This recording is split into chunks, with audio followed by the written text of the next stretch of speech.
Yo, what's up everybody? I haven't made any videos lately, primarily because my transmitter's been down. The reason why my transmitter's been down has been because I shorted it out. Well, the first problem that happened was that the battery tray that came with this radio, I had it had fallen out of the transmitter a couple times when I was trying to recharge the AA batteries. I actually didn't know that you could get one of these and use it in there and it would last a whole lot longer. So kind of learned my lesson in terms of that, but I had a couple mishaps with the battery tray. The wire, it would yank out of the transmitter, and then the wires just started getting really weak from having me having to take the battery tray in and out all after every time I would go out to fly. I'd have to take it out to recharge the AA batteries. But what happened was I got back, or I ordered this battery, the Rhino, and from Hobby King, and it's a great battery pack, so I've heard. I had to cut off the I think this is either the Futaba or the JR, I don't remember, but there's two connections that come with it that you can connect to either JR or Futaba, and I cut off the other one, not this one, but obviously the other one, and I took this one because it's a JXT connector. It's a 3-cell connector, but they have it connected as what I did was I bought couple 3-cell extenders from Hobby King. It comes in a pack of 10. But one thing about this is that when you get this, the black wire is, or these two are shifted over to the right. These two are shifted over to the right, or the black wires. Anyway,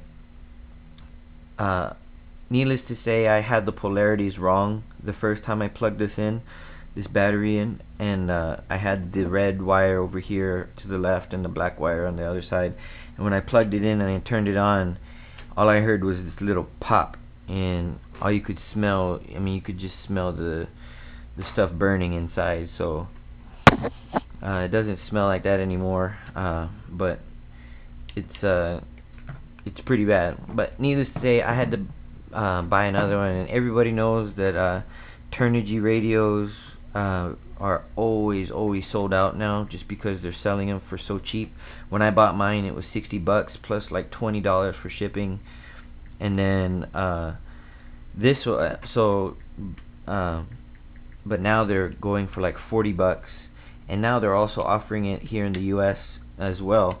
And I didn't know that, but they're still on back order, and every time you get a notification that there's a shipment in and you go to check, they're already sold out because there's so many people who have them on back order. And honestly, I think this is a really great radio, a great transmitter, and from what I understand, this is no different. The FlySky radio from Hobby Parts and Nitroplanes, I heard it's the exact same radio, same features, everything. It's just the logos look different, and this transmitter is actually a shade darker than the Turnigy in terms of color. What I'm going to be doing is I'm going to be taking the LED out of here. Oddly enough, my LED still works. It's the only thing that works in this transmitter, and the Turnigy transmitter. So what I'm going to do is I'm going to transfer the LED. I'm going to put it back in, or I'm going to put it in the FlySky radio, and then I got some of my Turnigy receivers that I need to bind to my FlySky radio, and then I also have the FlySky receiver as well that I need to. I still haven't bound,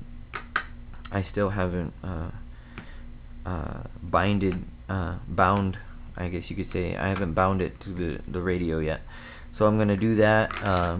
Then I've already charged my transmitter pack, and I have the polarities in the right place now. It's not gonna short out on me like it did before. And I actually have another Rhino pack on its way. It's taking the extremely long way around the world to get here.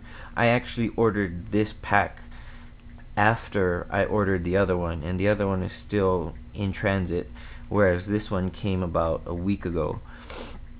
So or actually it was last Friday that I got it. It's Wednesday now. So but as soon as I plugged it in and I destroyed this radio, I went in and I had to order this transmitter from Nitroplanes, and it didn't get shipped out until Tuesday. It got here today. So kind of just sharing my experience with this.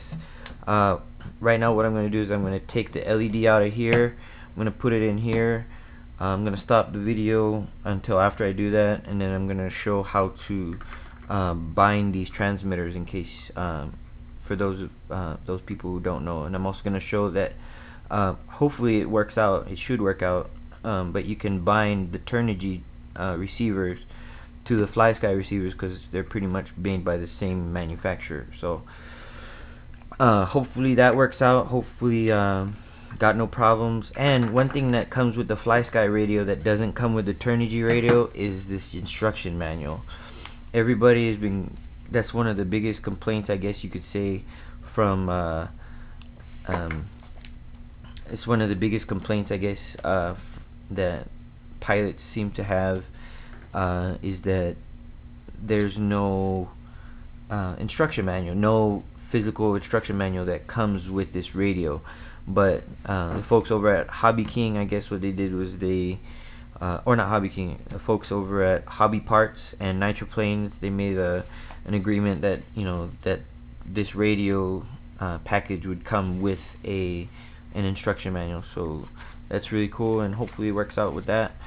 So I'm going to pause the video right now. I'm going to transfer this LED over to the FlySky, and I'll turn the video back on to show the binding process for these receivers. Alright, thanks.